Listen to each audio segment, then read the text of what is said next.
மூன்று விதமான மக்கள் கூட்டம் இருக்கிறார்கள். உலகத்துல எத்தனை மக்கள் கூட்டம் இருக்கிறாங்க? மூன்று விதமான வித்தியாசமான மக்கள் இருக்கிறாங்க. அதுல 2 விதமான மக்கள் கூட்டம் ரொம்ப முக்கியமான போஸ்டிங்ல இருக்கிறாங்க. 2 விதமான மக்கள். அப்படிப்பட்ட மக்களை குறித்தும் இந்த 2 விதமான மனுஷ சுபாவங்களை குறித்தும் நாம் பார்க்க போகிறோம். 1 கொரிந்தியர் 2ஆம் அதிகாரம் 14, 15. ஜென்ம சுபாவமான மனுஷனோ தேவனுடைய ஆவிக்குரியவர்களை ஏற்றுக்கொள்ளான். அவைகள் அவனுக்கு பைத்தியமாக தோன்றும். அவைகளை ஆவிக்கேற்ற பிரகாரமாய் ஆராய்ந்து நிதானிக்கப்படுகிறதுனால் அவைகளை அறியவும் மாட்டான். நன்றாய் கவனியுங்கள். 3 விதமான மக்கள் இருக்கிறாங்க. அதுல கடைசியா இருக்கிறவங்களை நம்ம பின்னாடி பார்ப்போம். இப்ப 2 விதமான மக்களை குறித்து நாம் பார்க்க போறோம். 2 விதமான மக்கள் கூட்டம் இருக்கிறார்கள். இந்த 2 விதமான மக்கள் கூட்டம் யாருன்னா, ஜென்ம சுபாவம் உள்ள மனுஷனோ தேவனுடைய ஆவிக்குரியவளை ஏற்றுக்கொள்ளலாம். அப்படின்னா நீங்க என்ன சொல்லப்பட்டிருக்குன்னா, ஜென்ம சுபாவம் உள்ள மனுஷன். ஜென்ம சுபாவம் உள்ள மனுஷன் அப்படின்னா இவன் யாரு அப்படின்னா, தேவனை அறியாதவன், தேவனுடைய மகத்துவங்களை அறியாதவன், ரட்சிக்கப்படாதவன். இப்படி ஒரு மக்கள் கூட்டம் இருக்கிறாங்க. இதில் ஆணும் இருக்கிறாங்க, பெண்ணும் இருக்கிறாங்க. ரட்சிக்கப்படாதவர்கள், ஜென்ம சுபாவம் உள்ள மனிதர்கள். 15வது வசனம் சொல்லுகிறது, அதே அதிகாரத்துல 15.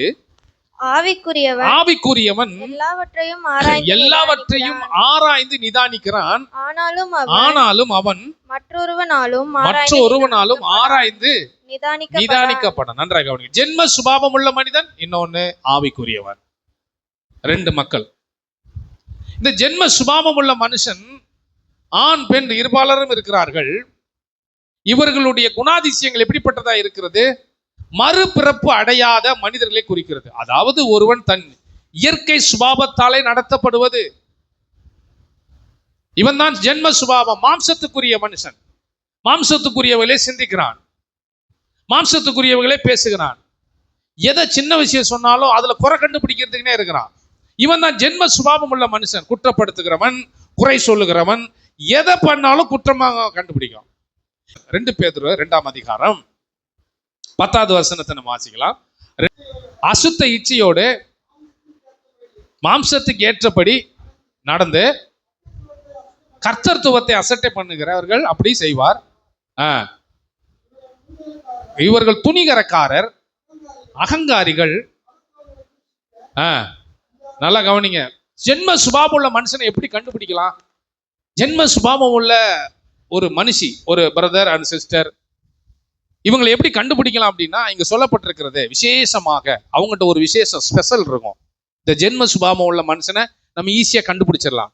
எப்படி கண்டுபிடிக்கலாம் அப்படின்னா, அசுத்த இச்சையோடு மாம்சத்துக்கு ஏற்றபடி நடந்து, அவங்க பேச்சே பார்த்தீங்கன்னா அசுத்தமான இதில் தான் ஆரம்பிப்பாங்களே, டபுள் மீனிங்ல தான் ஆரம்பிப்பாங்களே. அவங்கள பார்த்தாலே நமக்கு தெரிஞ்சிடும்.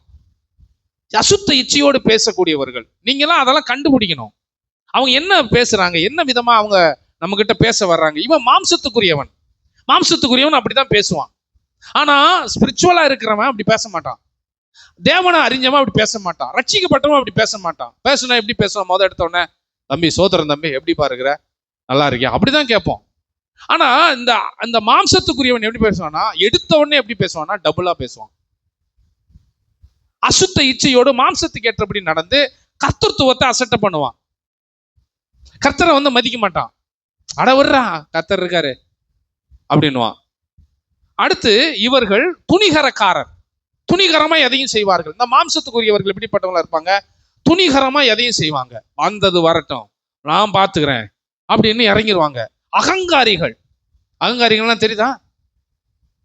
கோபக்காரர்கள். அவங்கள கட்டுப்படுத்தவே முடியாது. அப்படிப்பட்ட மூர்க்கத்தோடு செயல்படுகிற ஜென்ம சுபாவம் உள்ள மனிதர்கள். அடுத்து மகத்துவங்களை தூசிக்கிறவர். 5வது மகத்துவங்கள்னா, நல்லதை கூட தேவ நாமத்தை தூசிப்பாங்க, நல்லதை தூசிப்பாங்க. பிள்ளைங்க ஏதாவது செஞ்சுட்டு, ஏதாவது நல்ல பாராட்டி ஏதாவது ஒரு ஜெயிச்சுட்டு வந்தாங்கன்னா அதை கூட தூசிப்பாங்க. இது பெரிய பெருசாக்கும், இதெல்லாம் நாங்களாம் அப்படியே பார்த்துட்டேன்டா, இதெல்லாம் ஒன்னாடா தூசிப்பாங்க. மகத்துவங்களை தூசிக்கக்கூடியவர்கள் இந்த மாம்சத்துக்குரியவர்கள். இவங்க எப்பவுமே பாசிட்டிவா திங்க் பண்ணவே மாட்டாங்க, நெகட்டிவாவே இருப்பாங்க. எதையாவது குறை சொல்லிக் கொண்டே இருப்பார்கள். இவர்கள் தான் ஜென்ம சுபாவம் உள்ள மனிதர்கள். 12வது வசனம் வாசிங்க. அதே அதிகாரத்துல இவர்கள் பிடிப்பட்டு அழிக்கப்படுவதற்கு நல்ல பிடிப்பட்டு, அது வந்து ஒரு மிருகம் பிடிக்கப்பட்டு அழிக்கப்படுது பார்த்தீங்களா? இப்போ காட்டுக்கு போறாங்க, வேட்டையாடுறாங்க, ஒரு மிருகத்தை பிடிச்சு அதுக்கப்புறம் பிடிப்பட்டு அழிக்கப்படுகிறது. அது மாதிரி இவங்க வார்த்தையினால பிடிப்பட்டு அழிக்கப்படுவார்கள். இவர்களோ பிடிக்கப்பட்டு அழிக்கப்படுவதற்கு உண்டான புத்தியற்ற தங்களுக்கு தெரியாததெல்லாம் பேச தூசிக்க ஆரம்பிச்சிருவாங்க. நான் என்ன சொல்றேன்னா, ஒரு விஷயம் வந்து அவங்களுக்கு தெரியவே தெரியாது, ஆனா அதுக்கு முன்னாடி இவங்க என்ன பண்ணிடுவாங்க, பேச ஆரம்பிச்சிருவாங்க, தூசிக்க ஆரம்பிச்சிருவாங்க. என்னன்னு தெரியாத தூசித்து தங்க கேட்டில கெட்டு அழிந்து, ஆமா, இவங்களுக்கு அநீதத்தின் பலன் தான் கிடைக்கும், அநீதி தான் கிடைக்கும். இவங்க தான் மாம்சத்துக்குரியவர்கள். இந்த மாம்சத்துக்குரியவர்கள் எல்லா இடத்துலயுமே இருக்கிறார்கள். நம்ம கூட பேசுறவங்க பழகுறவங்க கூட சில நேரம் அப்படி இருப்பாங்க. 13வது வசனம், இவர்கள் ஒரு நாள் வாழ்வை, அதே அதிகாரத்துல தான் இவர்கள் 13, இவர்கள் ஒரு நாள் வாழ்வை இன்பம் என்று எண்ணி, இவங்க ஒரு நாள் வாழ்வு, இன்னைக்கு ஜாலியா அவரை பத்தி கலாச்சிட்டு போயிட்டுமா, ஒரு நாள் வாழ்வை இன்பம் என்று எண்ணி பேசுகிறவர்கள் ஜென்ம சுபாவம் உள்ளவர்கள்.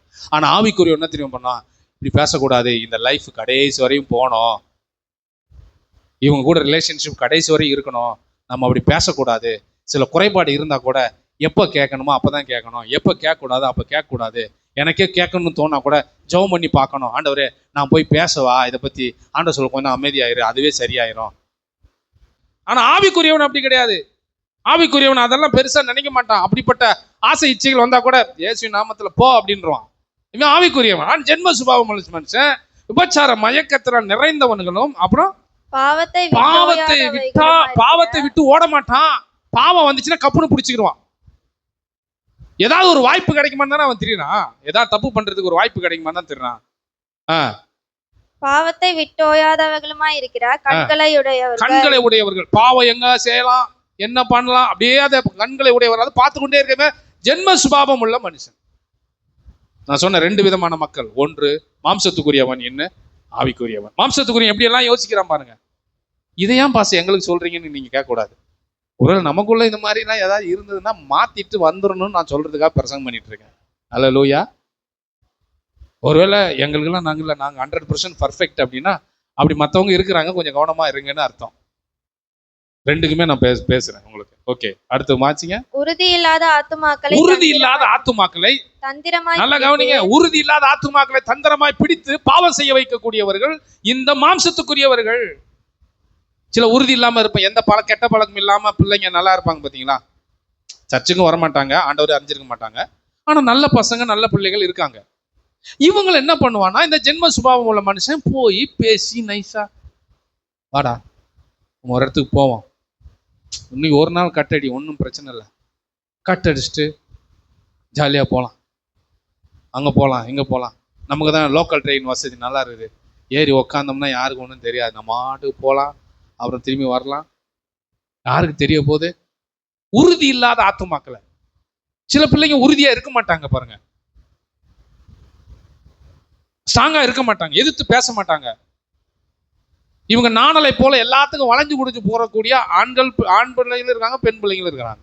உறுதியா எதிர்த்து ஆத்துமா, உறுதி இல்லாத ஆத்தும் தந்திரமா பிடிச்சு, ஆமாலாம் இவன் சொல்றது கரெக்ட் தான், போய் தான் பார்ப்போம் என்னதான் ஆகுது, பிடித்து அப்புறம் பொருளாசைகளில் இருதயத்துடைய சாபத்தின் பிள்ளைகள், பொருளாசைகளில் பழகின இருதயத்தை உடைய சாபத்தின் பிள்ளைகள். பொருளாசையை காட்டி அதை காட்டி இதை காட்டி உறுதி இல்லாத ஆத்துமாக்கள் தந்திரமா பிடிச்சி கெட்ட வழியில நடத்தி பாவம் செய்ய வச்சு, இப்படி அப்புறமா பாவம் செஞ்சதுக்கு அப்புறம் அவனை விட்டுட்டு அப்புறம் இன்னொரு ஆத்மாவை தேடி போவோம். நம்ம எப்படி ஆத்மா ஆதாயம் பண்ணுகிறோமோ, இந்த ஜென்ம சுபாவம் உள்ள மனுஷனும் ஒவ்வொருத்தரையும் பாவத்துக்குள்ள நடத்திக்கிட்டே இருப்பான். பாவம் செய்ய வச்சுட்டு அடுத்து, பாவம் செய்ய வச்சுட்டு அடுத்து. பாவம் செய்யறவனை கூப்பிட்டு எப்படி நீங்க குடிக்கிறதுக்கு பழகுனீங்களா?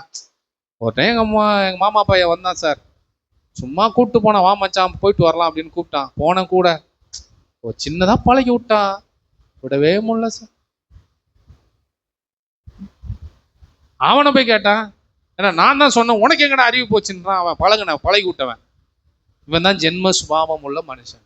இப்படிப்பட்டவர்களை நீங்கள் இனங்கொண்டு உங்களை காத்துக்கொள்ளுங்கள். இன்னொன்னு, நமக்குள்ள இந்த மாதிரி ஜென்ம சுபாவம் வெளிப்படுதா பாருங்க. ரியாலிட்டிக்கு வாங்க. சொல்லுங்க, எதுக்கு வரணும்? ரியாலிட்டிக்கு வாங்க, உண்மைத்தன்மைக்கு வாங்க. கிறிஸ்டியானிட்டினா என்னன்றதை நீங்க பாருங்க. கிறிஸ்தவங்கன்னா என்னன்றதை பாருங்க. கிறிஸ்தவங்க பொய் சொல்ல மாட்டாங்க, கிறிஸ்தவங்க எதையும் கோவப்பட மாட்டாங்க. அப்புறம் சொல்லுங்க, கிறிஸ்தவங்க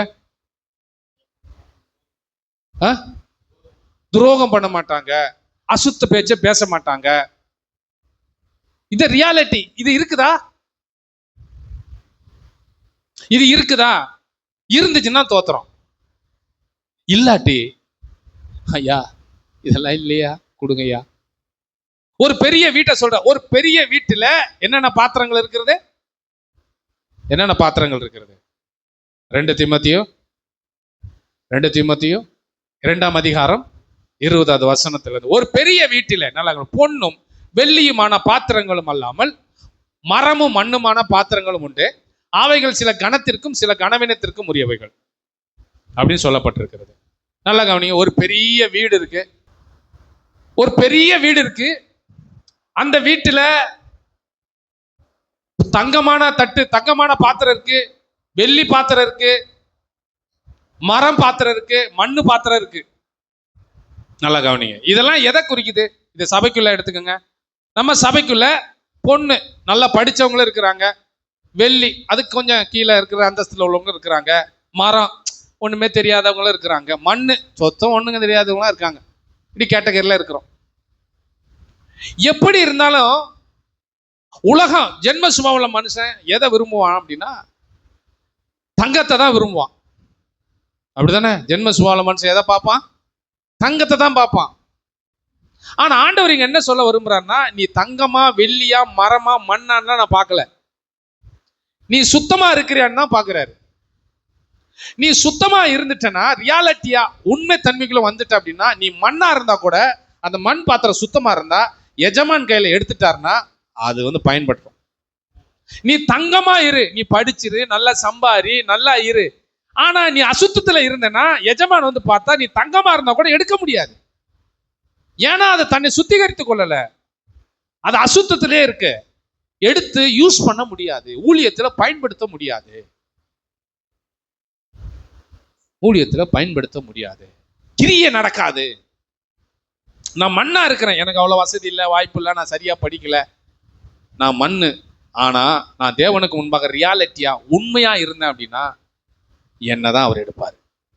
அப்ப தங்கமான பாத்திரம் பார்க்கும், இத பாரு இப்ப வந்தான் இவன் ஊழியத்துக்கு, மண்ணு பைய, நான் பார்த்து வளர்ந்தான், என் கையை பிடிச்சு வளர்ந்தான், நான் யார் தெரியுமா, ரெவரண்ட், என்ன யூஸ் பண்ணாம அவருக்கு போய் அவரை யூஸ் பண்றீங்களே, ஆண்டவர் பாப்பாரு, நீ தங்கம் தான், ஆனா உன்னை சுத்திகரித்துக் கொள்ளல. அதனால இவனை பார்த்தேன், இவன் அவ்வளவு சுத்தமா இருக்கிறான், இவனை எடுத்து நான் பயன்படுத்துறேன், இவன் இந்த இடத்த பாத்திரத்தை தண்ணி குடிக்கிறான், அவ்வளவுதான். நாம யாருக்கு பிரயோஜனமா இருக்கிறோம் இல்லையோ எஜமானுக்கு பிரயோஜனமா இருக்கணும். நம்ம மரமா இருக்கட்டும், வெள்ளியா இருக்கட்டும், தங்கமா இருக்கட்டும், எந்த அந்தஸ்துக்கு நம்ம போனாலும், எந்த உயர்வுக்கு போனாலும் நம்ம ரியாலிட்டியா இருக்கணும். போலித்தனமா நடிக்க கூடாது. போலித்தனமா என்ன பண்ணக்கூடாது? நடிக்க கூடாது. வீட்லயும் எப்படி இருக்கணும், சபையிலேயே அப்படி இருக்கணும், வெளியில போனாலும் அப்படியே தான் இருக்கணும். இவரை நம்பி ஒரு வார்த்தை சொல்லலாங்க, அவர் ஜெபம் மட்டும் தான் பண்ணுவாரு, மற்றபடி யார்ட்டையுமே கோல் சோட்ட மாட்டாரு. எல்லாவற்றையும் நிதானித்து அறிவான். சொன்னா என்ன பிரச்சனை வரும், விளைவுகள் பயங்கரமா இருக்கும். காரியத்தை அடக்கிறவன், மனதை அடக்கிறவன் உத்தமன். ஒருத்தர் ஒரு இடத்தை சொன்னா நமக்குள்ளே வச்சிடணும், வச்சு ஜெபம் பண்ணிட்டு விட்டுறணும். எந்த பாத்திரம் ரியாலிட்டி என்ன? கிறிஸ்டின்னா என்ன? வருஷம் முள்ள சண்டை போட்டுக்கிட்டு இருக்குதான் கிறிஸ்டினா? வருஷம் முள்ள உங்களுக்கு பஞ்சாயத்து பண்ணிட்டு இருக்குதுதான் கிறிஸ்தவனா? அதுக்கு தான் ஆண்டவர் பாஸ்டர் ஏற்படுத்தியிருக்கிறாரா? என்னைக்கு நீங்க ரியாலிட்டியான கிறிஸ்டினா மாற போறீங்க, உண்மையான கிறிஸ்துவ பெண்மணியாக, உண்மையான கிறிஸ்துவ சகோதரனாக, பிள்ளைகளாக என்னைக்கு தான் நம்ம மாற போறோம்? சாவர வரைக்கும் இப்படியே தான் இருக்க போறோமா? ஜென்ம சுபாவத்திலே செத்து போறோமா? இல்ல, அப்படி சாவக்கூடாது. ரியாலிட்டிக்குள்ள வாங்க. எந்த உயரத்துக்கு நான் போனாலும் சரி, எனக்குள்ள ஒரு தாழ்மை, எனக்குள்ள ஒரு ஹம்பிள்னஸ், எனக்குள்ள ஒரு இறக்க குணம் இருக்கணும். அதை பார்த்து தாங்க தேவன் ஆசீர்வதிப்பாரு. அதை பார்த்தா கர்த்தர் நம்மளை உயர்த்துவார். பெரிய வீடு, தங்கமான பாத்திரத்தை எல்லாம் ஜென்ம சுபாவ மனுஷன் அழுக்கா இருந்தா கூட, தங்கம் சாக்கடையில கிடந்தா கூட எடுத்துக்கிடுவான். சுத்தமே இல்லைன்னா பரவாயில்ல, நான் இப்போ சுத்தம் பண்ணிக்கிறேன்னா ஜென்ம சுபாவம். ஆனா ஸ்பிரிச்சுவலா தேவன் என்ன பண்ணா அப்படி எடுக்க மாட்டாரு. நீ கோல்டா கூட இரு, நீ குப்பையில கிடந்தனா அவர் யூஸ் பண்ண மாட்டாரு. நீ சுத்திகரிச்சு கொண்டாதான், உன்னை ஒப்பு கொடுத்தாதான் ஆண்டவர் பயன்படுத்துவாரு. சில ஆசீர்வாதங்கள் வராம இருக்கு, என்ன நம்ம உட்காந்து யோசிக்கணும். ஏன் ஆண்டவரை கேளுங்க, உங்களுக்கு அவர் சொல்லுவார். அவர் சொல்றாரு, நான் உன்மேல் உன் கண்ணை வைத்து உனக்கு ஆலோசனை சொல்லுவேன், நீ நடக்க வேண்டிய வழியை நான் காட்டுவேன். நான் சொன்னாதானே தப்பு, நீங்களே ஜெபம் பண்ணி ஆண்டவர் என்ன சொல்றாருன்னு கேளுங்க. நீ பண்ண தப்ப என்னைக்கு உணர்வ? தாவீது தப்பு பண்ணிட்டான் பத்சேபாள் விஷயத்துல. தீர்க்கதரிசி வந்து சொல்றாரு, நீ தானே தப்பு பண்ண அப்படின்னு. ஆனா அதுக்கு முன்னாடி அவர் என்ன சொன்னாரு? யார் அவன் பண்ணினவன், அவனை விடக்கூடாது. அவன் சொன்ன, நீ ஏன் அந்த மனுஷன் சொன்ன உடனே, நான் ஒரு ராஜா, நீ ஒரு தீர்க்கதரிசி, என்னையவே வந்து குற்றப்படுத்துறியான்னு. எத்தனை கொலை செஞ்சவன், எத்தனை யுத்தம் பண்ணவன், எதுவுமே பேசல, வாயை மூடிக்கிட்டான். தேவனுக்கு ஏற்ற துக்கம், எஸ் சரண்டர். தேவனுக்கு ஏற்ற துக்கம் நமக்குள்ள இருக்குதா? தேவனுக்கு ஏற்ற துக்கம் நமக்குள்ள இருக்கா? ஐயோ இதை செய்ய முடியலையே, இதை கொடுக்க முடியலையே, இது மாதிரி நமக்கு ஒரு பொறுப்பு கொடுத்தாங்களே, நம்மளால செய்ய முடியலையே, அந்த துக்கம் நமக்குள்ள இருந்துச்சுன்னா அதைத்தான் கர்த்தர் பார்க்கிறார். தேவனுக்கு ஏற்ற துக்கம் நமக்குள்ள இருக்கணும். இருக்குதா? 2 கொரிந்தியர் 7ஆம் அதிகாரம் 9வது வசனத்தை வாசிங்க. இப்பொழுது சந்தோஷப்படுகிறேன். வாசிங்க 7:9. நல்ல, இப்பொழுது சந்தோஷப்படுகிறேன், நீங்கள் துக்கப்பட்டதற்காக அல்ல, நல்ல மனம் திரும்புவதற்கு ஏதுவாக துக்கப்பட்டதற்காகவே சந்தோஷப்படுகிறேன். நீங்கள் ஒன்றிலும் எங்களால் நஷ்டப்படாதபடிக்கு. யாருக்கு ஏற்ற துக்கம்? தேவனுக்கு ஏற்ற துக்கம். நான் பண்ணது தப்பு தான், என்னை மன்னிச்சிருங்க. யார்கிட்ட கேட்கணும் சொல்லுங்க? யார்கிட்ட கேட்கணும்? ஆண்டவர்கிட்ட கேட்கணும். 2வது சம்பந்தப்பட்ட மனுஷனிடத்துல, மனுஷ இடத்துல கேட்கணும். முதல்ல தேவன். இங்க சொல்றாங்க, இப்பொழுது சந்தோஷப்படுகிறேன். எதற்காக? நீங்க துக்கப்பட்டதுக்காக அல்ல. இது ரொம்ப வருத்தப்பட்டாங்க, அப்பா நமக்கு விரோதமா பேசிட்டு வந்து மன்னிப்பு கேட்டு, அந்த ஹேப்பி எனக்கு கிடையாது. இப்ப உதாரணத்துக்கு நான் சொல்றேன், இப்பொழுது நான் சந்தோஷப்படுறேன். எதுக்கு? நீங்க துக்கப்பட்டதற்காக அல்ல, என்கிட்ட வந்து மன்னிப்பு கேட்டதற்காக அல்ல, நீங்கள் தேவனுக்கு ஏற்ற துக்கம் பட்டீர்கள். பாத்தீங்களா சார், இப்படி ஒரு ஊழியக்காரன் நான் பேசிட்டேன், இப்படி ஒரு யாருக்கு ஏற்ற துக்கம்? தேவனுக்கு ஏற்ற துக்கம் பட்டதுனால நான் சந்தோஷப்படுகிறேன். நீங்கள் ஒன்றிலும் எங்களால் நஷ்டப்படாதபடிக்கு. தேவனுக்கு ஏற்ற எதுக்கு தேவனுக்கு ஏற்ற துக்கம்? மனம் திரும்புதலுக்கு ஏதுவாக துக்கப்பட்டதற்காகவே நான் சந்தோஷப்படுகிறேன் என்று சொல்லுகிறார். பரவாயில்ல, மனம் திரும்புவதற்கு ஏதுவாக நீங்கள் துக்கப்பட்டிருக்கீங்க, மனம் திரும்பி வந்து மன்னிப்பு கேட்டிருக்கிறீங்க, அதுக்காக நான் உங்களை சந்தோஷப்படுகிறேன் என்று பவுல் சொல்லுகிறார். எப்பவுமே நம்ம ஒண்ணு பண்ணணும், தேவனுக்கு ஏற்ற துக்கம் தான் அடையணுமே ஒழிய இந்த உலகப்பிரமார காரியங்களுக்கு நம்ம துக்கப்படக்கூடாது. அதுக்கு அவர் சொல்லிட்டார், உங்கள் துக்கம் மாறும். ஆனா ஆண்டவருக்கு விரோதமா பண்றது, மற்றவனுக்கு விரோதமா பண்ணா அது தேவனுக்கு ஏற்ற துக்கமா? ஐயா நான் அப்படி பண்ணிட்டேன், மன்னிச்சிருங்கன்னு கேட்டா அதுதான் அவருக்கு ரொம்ப பிடிக்கும். தாவீது அப்படிதான் கேட்டாரு, பரிசுத்த ஆவியை மட்டும் என்னை விட்டு இருந்து எடுத்துறாதையும். ஒரு விஷயத்தை நம்ம பண்றோம், தப்பா பண்ணிட்டோம் அப்படின்னா, ஆண்டவருக்கு பிடிக்கலன்னா உடனே நம்ம சரண்டர். சாரி ஆண்டவரே, ஏசப்பா என்னை மன்னிச்சிருங்க, நான் இனிமே நல்லா கரெக்டா செய்யறேன், இனிமே நான் கரெக்டா போறேன், நான் இனிமே எல்லா விதத்திலும் கரெக்டா நான் செய்யறேன். பரவாயில்ல, எனக்காக இவன் இவ்வளவு வைராக்கியமா இருக்கிறான், எனக்காக இவன் இவ்வளவு வைராக்கியம் இல்லாமையிலும் எனக்காக இவ்வளவு வைராக்கியம் பாராட்டுறான். அதுதான் நமக்கு சந்தோஷம், அதுலதான் நமக்கு மகிழ்ச்சி இருக்குதே. நம்ம வெள்ளியா இருக்கலாம், பொண்ணா இருக்கலாம், மரமா இருக்கலாம், மண்ணா இருக்கலாம், ஆனா தேவனுக்கு ஏற்ற துக்கம் நமக்குள்ள வரணும். அது வந்துச்சுன்னா தான் ரியாலிட்டிக்குள்ள நம்ம வருவோம், உண்மை தன்மைக்குள்ள நம்ம வருவோம். அப்பதான் ஜென்ம சுபாவம் நமக்குள்ள மாறும். ஜென்ம சுபாவம் மாறணும். ஒரு குறிப்பிட்ட நாளுக்கு அப்புறம் வசதி வாய்ப்புகள்லாம் வந்ததுக்கு அப்புறம் இந்த ஜென்ம சுபாவ மனுஷனா மாறிடும். ஆவிக்குரியவனா யோசிக்கவே மாட்டோம்.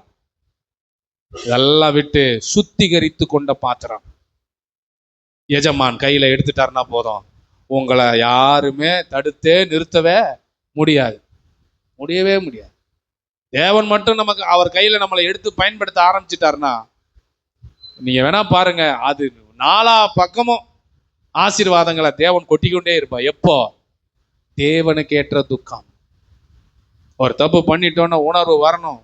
இன்னைக்கு ஜெபிக்கல, பைபிள் படிக்கல, ஆட்டோமேட்டிக்கலால தேவனுக்கேற்ற துக்கம் என்ன பண்ணும்? சொல்லுங்க தம்பிங்க, சொல்லுங்க, என்ன வரணும்? தேவனுக்கேற்ற துக்கம் வரணும். ஐயோ இன்னைக்கு பைபிள் படிக்கலையே, துக்கப்படணும். நம்முடைய வாழ்க்கையில நாம் ஒன்றை புரிந்து கொள்ளக்கூடிய இடத்துல நம்ம மாம்ச சிந்தை எனக்குள்ள வேலை செய்யக்கூடாது. சொல்லுங்க, மாம்ச சிந்தை எனக்குள்ள வேலை செய்யக்கூடாது. மாம்ச சிந்தை டெத் ஆகட்டும். மாம்ச சிந்தை சொல்லுங்க, டெத் ஆகட்டும். மாம்ச சிந்தை ஒளியட்டும். மாம்ச சிந்தையை பத்தி, மாம்ச சிந்தை தேவனுக்கு விரோதமான பகை. மாம்ச சிந்தை தேவனுக்கு விரோதமான பகை. மாம்சத்துக்குரியவன் தேவனுக்கு பிரியமா இருக்க மாட்டான். ரோமர் 8:9 சொல்லுகிறது, தேவனுடைய ஆவி உங்களில் வாசமாயிருந்தால் நீங்கள் மாம்சத்துக்கு உட்பட்டவர்களாய் இராமல் ஆவிக்கு உட்பட்டவர்களாய் இருப்பீர்கள். கிறிஸ்துவின் ஆவி இல்லாதவன் அவருடையவன் அல்ல. மாம்ச மனிதன் தான் இன்னைக்கு உலகத்தில் நிறைய வேலை செய்து கொண்டிருக்கிறான். மாம்ச மனிதர்கள் தான் இன்னைக்கு நம்மளை ஆளுகை செய்து கொண்டிருக்கிறார்கள். பாருங்க, நீங்க எல்லாம் சுத்தி பாருங்க, யார் நம்மளை ஆளுகை செய்யற? ஆவிக்குரியவன் ஆளுகை செய்யறான். மாம்ச மனிதர்கள் தான் இன்னைக்கு ஆளுகை செய்கிறார்கள். ஆனால் நம்ம மாம்சம் நம்மளை ஆளுகை செய்யக்கூடாது. மாம்ச எண்ணங்கள் நம்மளை ஆளுகை செய்யக்கூடாது. ரியாலிட்டிக்குள்ள வாங்க, உண்மை தன்மைக்குள்ள வாங்க. எது உண்மை, எது உண்மை? மாம்ச சிந்தை மரணம் அப்படின்னா என்ன சொல்றாரு? ரோமர் 8:5-8 வரையும் மாம்ச சிந்தையோடு இருந்தேன்னா சீக்கிரமா போய் சேர்ந்துருவப்பான்றாரு. வாசிங்க, ரோமர் 8:13 வாசிங்க. ரோமர் 8ஆம் அதிகாரம் 13வது வசனம். மாம்சத்தின்படி பிழைத்தால் சாவீர்கள். சொல்லிட்டாரா? மாம்சத்தின்படி பிழைத்தால் சாவீர்கள். அவ்வளவுதான். ஜென்ம சுபாவம் நமக்குள்ள மாம்சத்தின்படி வாழ்ந்தால் தேவனுக்கு விரோதமான பகை, தேவனுக்கு பிரியமாக இருக்க மாட்டார்கள். சாத்தானுடைய ஆள்கைக்கு உட்பட்டிருப்பார்கள். சாத்தானுடைய ஆள்கைக்கு உட்பட்டிருப்பார்கள். அப்போஸ்தலர் 26:18 சொல்லப்பட்டிருக்கிறது, அவர்கள் என்னை பற்றி விசுவாசத்தினாலே பாவ மன்னிப்பையும் பரிசுத்தமாக்கப்பட்ட சுதந்திரத்தையும் பெற்றுக்கொள்ளும்படி அவர்கள் இருளை விட்டு ஒளியின் இடத்திற்கும் சாத்தானுடைய அதிகாரத்தை விட்டு தேவனிடத்திற்கு திரும்பும்படிக்கு நீ அவருடைய கண்களை திறக்கும் பொருட்டு இப்பொழுது உன்னை அவரிடத்திற்கு அனுப்புகிறேன் என்றார். ஜென்ம சுபாவம் உள்ள மனுஷனை இருளை விட்டு சாத்தானுடைய அதிகாரத்தை விட்டு திருப்பணும். ஆனா திரும்ப மாட்டாங்க. அப்போ ரியாலிட்டிக்குள்ள வரல. கிறிஸ்தவம்னா என்னன்னு தெரியல. ஒரு கிறிஸ்தவனா எப்படி நடக்கணும், எப்படி பேசணும், எப்படி மற்றவங்ககிட்ட வார்த்தையை பயன்படுத்தணும்னு தெரியல. நான் சொல்றேன், உங்களுக்குள்ள யார் மேலேயாவது ஒரு மனக்கசப்பு இருக்குதா, நீ மற்றவங்க அவங்ககிட்டலாம் சொல்லாதீங்க. நேராக போங்க, போய் அந்த சம்பந்தப்பட்ட நபர் உங்ககிட்ட கொஞ்ச நேரம் பேசணும்னு சொல்லுங்க. அவங்ககிட்ட உட்காந்து பேசிருங்க, முடிஞ்சு போச்சு. ஒரு அல்லையே சொல்லுங்க. ஆமா, பிரச்சனை தீர்ந்தது, பிரச்சனை தீர்ந்தது.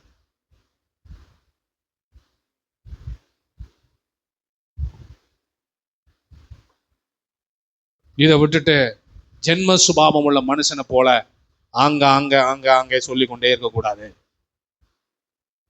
உதாரணத்துக்கு பாவத்தோடு இருக்கிறவர்கள் ஏற்றுக்கொள்ள மாட்டார்கள். ஆனால் ஸ்பிரிச்சுவலா இருக்கிறவன், ஆவிக்குரியவனா இருக்கிறவன் ஏற்றுக்கொள்வான். தாவீது ஏற்றுக்கொண்டான்ல.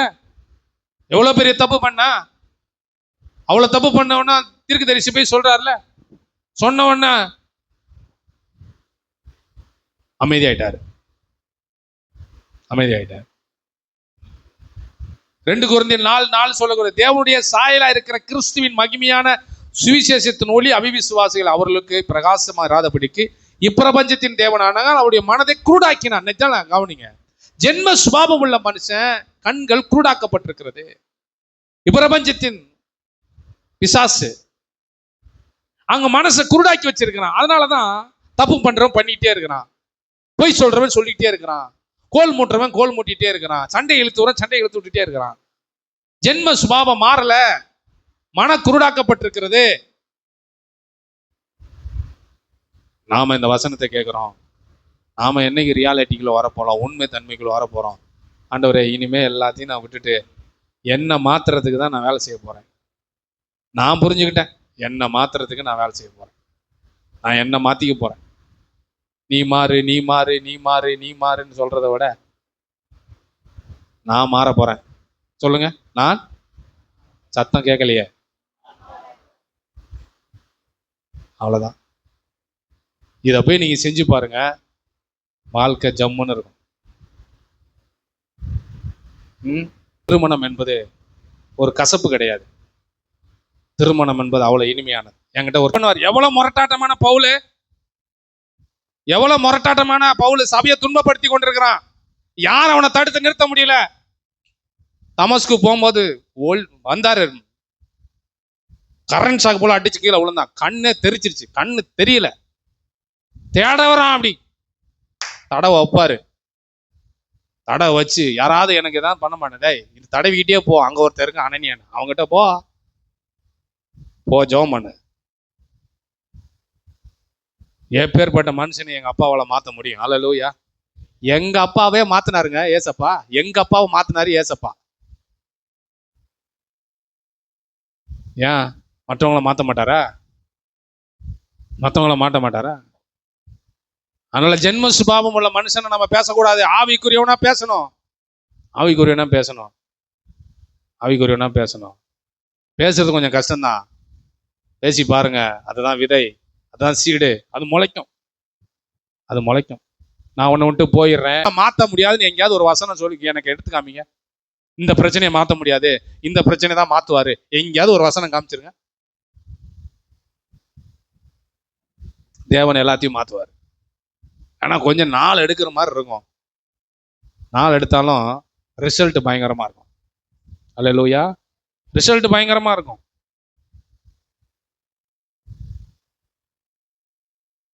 அடுத்தது நம்ம ஆவிக்குரியவன் எப்படி இருப்பான்? ஆவிக்குரிய சுபாவம் உள்ள 1 கொரிந்தியர் 2:15 வாசிங்க. 1 கொரிந்தியர் 2:15. ஆவிக்குரியவன் எல்லாவற்றையும் ஆராய்ந்து நிதானிக்கிறான். வாசிங்க. ஆவிக்குரியவன் எல்லாவற்றையும் ஆராய்ந்து நிதானிக்கிறான், ஆனாலும் அவன் மற்றொருவனாலும் ஆராய்ந்து நிதானிக்கிறான். Spiritual man. இப்ப ஜென்ம சுபாவம் முடிஞ்சிச்சு. ஜென்ம சுபாவம் மனுஷன் எப்படி இருக்கிறாங்க, நம்ம அப்படி இருக்க கூடாதுதான் ஃபர்ஸ்ட் பாயிண்ட். இப்ப 2வது பாயிண்ட் என்ன? ஸ்பிரிச்சுவல். நம்ம எல்லாரும் ஆவிக்குரியவர்கள். ஆமென் சொல்லுங்க. ஆவிக்குரியவனை எப்படி கண்டுபிடிக்கிறது, அதை பத்தி தான் பார்க்க போறோம். இவன் ரட்சிக்கப்பட்டிருக்கிறான், இவன் சர்ச்சுக்கு போறான் எப்படின்னு எப்படி ஒயிட் அண்ட் ஒயிட் போடுறதுனாலயா, இல்ல பைபிளை தூக்கிட்டு இப்படி சஃபாரி போட்டுட்டு தோத்திரம் பிரதர் பிரைஸ் தி லார்ட் இப்படி சொல்றதுனாலயா? ஆவிக்குரியவன் எல்லாவற்றையும் ஆராய்ந்து நிதானிப்பான். ஸ்பிரிச்சுவல் மேன், ரட்சிக்கப்பட்டவன், ஒரு சர்ச்சுக்கு போறவன் ஈஸியா அவனை ஏமாத்த முடியாது, எல்லாத்தையும் ஆராய்ச்சி பண்ணுவான். ஆவிக்குரியவன் எல்லாவற்றையும் நிதானித்து அறிகிறான். நீங்களும் அப்படிதான் இருக்கணும்னு ஆண்டவர் எதிர்பார்க்கிறாரு. நீங்க எல்லாத்தையும் நிதானித்து அறிஞ்சு பார்க்கணும், எல்லாத்தையும் அறிஞ்சு பார்க்கணும். எந்த ஒரு விஷயத்த உங்கள்கிட்ட வந்து சொன்னாலும் நீங்க என்ன கேட்கணும், ஒரு நாள் எனக்கு டைம் கொடுங்கன்னு கேட்கணும். எத்தனை பேருக்கு புரியுது? ஆமென். தேவனுக்கு போய் ஏன்னா சொன்னதை செய்யணும். அவன் தான் நீதிமான், அவன் தான் பரிசுத்தவான், அவன் தான் ஆவிக்குரியவன். சொல்லிட்டு செய்யாம போறோம் ஜென்ம சுபாவம் உள்ள மனுஷன், அவனை ஒண்ணுமே பண்ண முடியாது. ஆவிக்குரியவன் தேவன் சொன்னதை செய்யும் அளவு கைவிட மாட்டான், சொன்னதை செய்வார். அதே மாதிரிதான் இவன் இருப்பான், சொன்னதை செய்வான். கலாத்தியர் 5:16 சொல்லுகிறது, பின்னும் நான் சொல்லுகிறது என்னவென்றால் ஆவிக்கேற்றபடி நடந்து கொள்ளுங்கள், அப்பொழுது மாம்ச இச்சையை நிறைவேற்றாது இருப்பீர்கள். நல்லா கவனிங்க. ஆவிக்கேற்றபடி நடந்து கொள்ளுங்கள், அப்பதான் மாம்ச இச்சையை நம்ம நிறைவேற்ற முடியாது. ஸ்பிரிச்சுவல் மேன், ஆவிக்குரியவன் எல்லாவற்றையும் நிதானித்து அறிகிறான், ஆனாலும் மற்றொரு ஆராய்ந்து நிதானிக்கப்படான் அப்படின்னு அந்த வசனம் முடியுது. அப்படின்னா என்ன சொன்னா, ஸ்பிரிச்சுவல் மேனை ஜென்ம சுபாவம் எல்லாம் மனுஷன் புரிஞ்சிக்க முடியாது. உங்களை ஜென்ம சுபாவம் உள்ள மனுஷனால புரிந்து கொள்ளவே முடியாது, புரிந்து கொள்ளவே முடியாது. என்னப்பா இவ்வளவு அமைதியா இருக்கிறாரு? அதனால ஆவிக்கேற்றபடி நடந்து கொள்ளுங்கள். அப்படின்னா ஸ்பிரிச்சுவல் மேன், பரிசுத்த ஆவியானுடைய நிறைவு, தேவன் நமக்கு என்ன சொல்லுகிறார் அந்த ஆலோசனை, இதன்படி நாம் செய்ய ஆரம்பிக்க வேண்டும். பரிசுத்த ஆவியில நடத்தப்படுகிறவர்கள் தேவனுடைய, சொல்லுங்க அந்த வசனத்தை முடிங்க, புத்திரர் எனப்படுவார்கள், புத்திரர் எனப்படுவார்கள். கலாத்தியர் 5:25-26 வாசிங்க. நாம் ஆவியினால் பிழைத்திருந்ததால் ஆவிக்கேற்றபடி நடக்கவும் கடவோம். வீண் புகழ்ச்சியை விரும்பாமலும், நல்லா கவனிங்க, வீண் புகழ்ச்சியை விரும்பாமலும், ஒருவரை ஒருவர் கோபமூட்டாமலும், ஒருவர் மேல் ஒருவர் பொறாமை கொள்ளாமலும் இருக்க கடவோம். இவன் வந்துதான் ஸ்பிரிச்சுவல் மேன். இதெல்லாம் இருந்துச்சு அப்படின்னா அவன் என்ன மேன்? மாம்சம். வீண் புகழ்ச்சியை விரும்பக்கூடாது. நம்ம பாராட்டினாலும் பாராட்டணும், நம்ம வேலை, நம்ம ஒர்க்கு, நம்ம கரெக்டாக செய்கிறோம் போதும். கிரீடு தன்னால் வரும், ப்ரொமோஷன் தன்னால் வரும். நீங்கள் கூட போய் வேலை செய்கிறீங்க, கடினமாக உழைப்பீங்க, சரி இவ்வளோ வேலை செஞ்சும் இந்த மாதிரி பண்ணுறாங்களே அப்படின்னு நினைக்காதீங்க. அதுக்கான ஹார்ட் ஒர்க்கான ரிசல்ட்டு நிச்சயமாக தேவன் தருவார். ஒருவர் கோபம் மூட்டாமலும் ஒருவர் மேல் ஒருவர் பொறாமை கொள்ளாமல் இருக்க கடவோம். இவன் தான் ஆவிக்குரியவன். இப்படிப்பட்ட சுபாவத்தோடு நாம் வந்துவிட்டால், அதான் சொல்றேனே, அந்த பாத்திரம் தன்னை சுத்திகரித்து கொண்டது போல நம்மை சுத்திகரித்து கொண்டு தேவனுக்கேற்ற துக்கம் நம்ம அடைய ஆரம்பிச்சிட்டோம்னா, ரியாலிட்டிக்குள்ள உண்மை தன்மைக்குள்ள வந்துட்டோம்னா, வசனம் சொல்வது நீதிமொழிகளை உண்மையுள்ள மனுஷன். சொல்லுங்க வசனத்தை முடிங்க. பரிபூரண, அவ்வளவுதான். ரியாலிட்டிக்குள்ள வாங்க. போலியான வாழ்க்கை வாழ வேணாம். உங்களுக்குள்ளே ஒரு மாஸ்க் போட்டுக்காதீங்க. உங்களுக்குள்ளே ஒரு, நீங்க யார் என்பதை நீங்க எப்படி இருக்கீங்களோ அப்படியே காட்டுங்க. அல்லேலூயா. நீங்க எப்படி இருக்கீங்களோ அப்படியே காட்டுங்க. அதுதான் தேவன் நம்மிடத்தில் எதிர்பார்க்கிறார். பேசுனியா பேசுனேன், சொன்னையா சொன்னேன், சொல்லலையா சொல்லலை, முடிஞ்சு போச்சு. இந்த ரியாலிட்டியை தான் கர்த்தர் ஒரு மனுஷனை பார்த்து ஆசீர்வதிக்கிறார் ஒழிய மற்றபடி வேற ஏதோ வச்சு ஆசீர்வாதம் வரலன்னு நீங்க நினைக்காதீங்க. நம்ம எவ்வளவு பெரிய உயரத்துக்கு போனாலும் தேவன் நம்ம இடத்துல எதிர்ப்பு. எனக்கேற்ற துக்கம் உனக்குள்ள இருக்குதா? தப்பு பண்ணிட்டும் அப்படியே ஜாலியா திர்றப்பா, கொஞ்சம் கூட வருத்தமே படலையே. மனைவிய உனக்கெல்லாம் அறிவு இருக்குதாடி அப்படின்னு கேட்டு நல்ல பிரியாணி சாப்பிட்றாப்புல, அவங்க செஞ்ச பிரியாணி தான் சாப்பிட்றாரு. அவங்க நீலாம் ஒரு மனுஷனா அப்படின்னு கேட்டு தட்டில் பிரியாணி கொண்டு வந்து கொடுக்குறாங்க. கொஞ்சம் கூட அந்த நடந்த சம்பவத்தை பிரித்து கொஞ்சம் வருத்தம் இருக்குதா? கொஞ்சமாவது அதை யோசிச்சிங்களா? ஆண்டவர்கிட்ட சொன்னீங்களா, நான் இப்படி பேசிருக்க கூடாது, இப்படி இந்த மாதிரி வார்த்தையை நான் பயன்படுத்திக்க கூடாதுன்னு ஆண்டவர்கிட்ட சொன்னீங்களா? அதைத்தான் அவர் எதிர்பார்க்கிறார். தேவன் இணைத்ததை மனுஷன் என்ன பண்ணக்கூடாதுன்னு சொல்லியிருக்காரு. ஆமா, கொடுத்துட்டாரு. சந்தோஷம் சந்தோஷம். ஜென்ம சுபாவுள்ள மனுஷன் அப்படி நினைக்க மாட்டான். அதை சந்தோஷமா நினைக்க மாட்டான். அவன் நினைப்பான் வேற மாதிரிலாம் பேசுவான். ஆனா ஆவிக்குரியவன் என்ன பண்ணுவானா, சில குறைபாடுகள் இருக்கு பாஸ்டர், அதெல்லாம் இருந்தா கூட ஆண்டவர் என்ன தெரியாது, என்ன என்ன ஆண்டவர் என்னது அது முழுமையா சொல்லக்கூட தெரியாது. இருக்கு பாஸ்டர், பலன் இருக்கு பாஸ்டர், ஜெயிச்சிரும் பாஸ்டர். அதனால எதுக்குள்ள வரணும் சொல்லுங்க? ரியாலிட்டி, உண்மை. அதுக்குள்ள நீங்க வந்துருங்க. ஜென்ம சுபாவத்தெல்லாம் விட்டுருங்க, ஆவிக்குரியவனா மாறுங்க. மாறிட்டீங்கன்னா பாத்திரத்தை சுத்திக்கிறீங்க. தேவனுக்கேற்ற துக்கம் மட்டும் அடைங்க, மற்ற எந்த துக்கமும் அடையாதீங்க. ஆண்டவற்றை மட்டும் ஒப்புரவாகி எல்லாத்தையும் கடந்து செல்லுங்க. தேவன் வசன நீதிமொழிகளில் சொல்லப்பட்டபடி உண்மையுள்ள மனுஷன், சொல்லுங்க உண்மையுள்ள மனுஷன், அவ்வளவுதான். பரிபூரணம், ஒரு குறை இல்லாம சூப்பரா ஜம்முன்னு உங்களை நடத்துவார். எழுப்பி நிற்போம், கண்களை மூடி நாம் ஜெபம் பண்ண போறோம்.